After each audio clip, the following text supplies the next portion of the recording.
I know you're gonna dig this.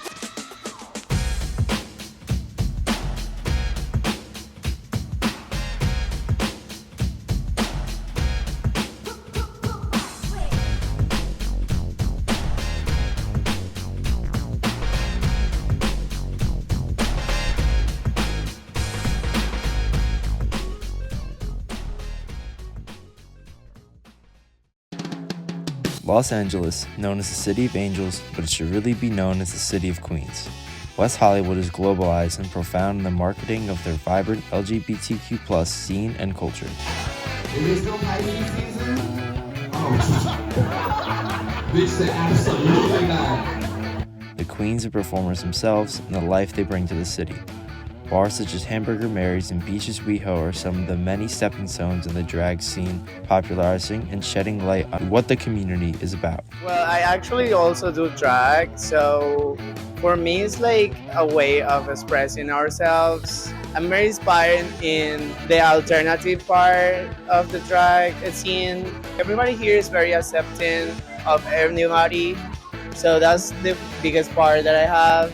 I had a problem early in the year and I disappeared for 3 days and everybody from this community was looking for me. So that is something that I really have in my heart, that I know that I have made a good community working here. Drag culture in Los Angeles has deep roots that trace back to the early 20th century, flourishing despite legal and social restrictions. During the Prohibition era of the 1920s and 1930s, underground speakeasies and cabarets provided spaces for drag performers to entertain in secret. By the mid-20th century, LA's drag scene grew tremendously, particularly in venues like the Black Cat Tavern and the Jewel Box Revue. The rise of drag balls and clubs in West Hollywood further cemented LA as a drag hotspot. I wanted to create a cabaret character sort of similar to a washed up Las Vegas lounge singer, more of a variety act than necessarily drag. And when I moved to Chicago, I started doing that a lot at comedy shows and different variety shows. There had been cis women doing drag before that, but it wasn't as known. So people would say, don't do drag because you're not a man putting on a dress, basically. What you do is very drag, but don't call yourself a drag queen. And then I kept doing shows as Maureen. It sort of overtook my whole, entertainment life and my career. Produced a bunch of one-person shows as Maureen.